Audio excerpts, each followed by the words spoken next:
Ain't looking for trouble.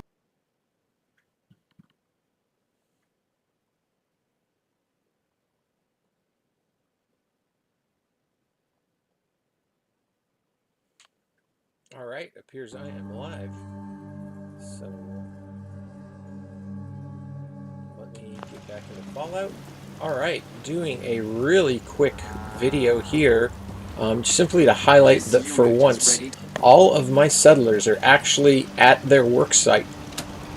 Since my last video, I recruited Anne Hargraves from the radio station, assigned her to be the clothing merchant, and the next time I finished working on something, I noticed all of my settlers were in their place. So here's the original settler who's working at the snack bar outside the clinic. I actually have the surgeon is in his spot. The faux raptor lady is actually manning her station. And let's see here. Let's go find our general store merchant, probably at his store. There he is, actually working his shop. And then let's go on to inside the diner. We've got the drinky lady here talking to her dude. The last time I had clean fingernails. Here's my settler that runs the restaurant. Well, let's real quick see if everybody else is in their spot before they move. These settlers all being in their spots pretty rare. There's little Billy and Jane working in the fields. I had a bug to where I assigned a new settler here, Anne Hargraves, and they unassigned as the farmers. I could never get them back. So here we go. Here's the guy that works at the snack bar here. And we come in here, and Anne Hargraves is at her spot. So we actually have our tier 4 merchant functioning in this town, which is great. Now let's see if the haircut lady is still there. Boom, the haircut lady is there. So that's all 11 of our static settlers in their positions. I changed it to where the haircut lady was assigned to this bed. I got rid of the bed that was under the stairs because the guy would never lay down there. And I moved that bed into this new room that I made for Anne Hargraves when I recruited her. I wanted to make it larger. Unfortunately, as it turns out, there was this tree that was in the way. And I tried every trick I could to build through that tree, but it was just too close. So I wasn't going to reset the entire location of the rest of the area. So Anne only gets a single room bedroom.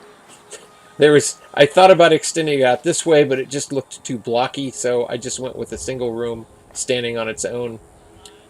A little thing that I did was I used, while everything else here is barn floor for all of these large sections at this ground floor level, I actually used the wood floor because it allowed me to actually put the warehouse floor over the floor, making a much nicer floor, whereas everybody else has this cement from the barn. Unfortunately, there's not really a good floor option for the bottom of the barn or warehouse. So, did I change anything in here? I moved this chair. No, I didn't really change anything here. This is all the way it was. I still got to go get balls for the pool table.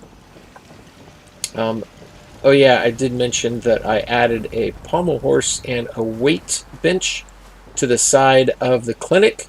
This was so that I could get up to 241 happiness before I added Anne Hargraves as the clothing merchant, so that there was never a point to where the settlement shouldn't have stayed happy, so that when she came into the town, I could immediately assign her as a clothing merchant, taking the settlement to 242 or 243, whatever the final math is, with 3 slot machines, 2 weight benches now, 1 pommel horse, 1 drinking machine, and then all the other assigned businesses, 3 bars, 1 clothing store, 1 clinic, and 1 faux raptor technician. So that's pretty much all I had to offer, was that for once everybody was actually in their assigned place.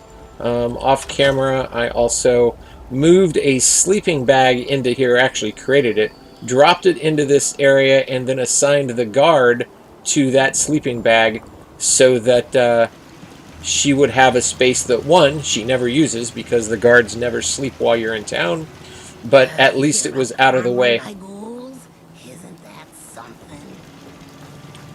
So I don't believe I have anything else to offer at this point, although, sure enough, remember I said that I'd lost a cigarette? I found the preserved cigarette pack, and this bottle, and the cigar box, and that drink, and half of these bottles were all underneath this cabinet, so they'd fallen. That is the reason I do not do the lived-in appearance, because all of these jingle jangles that you add to these shelves and counters ultimately fall through, and it's annoying.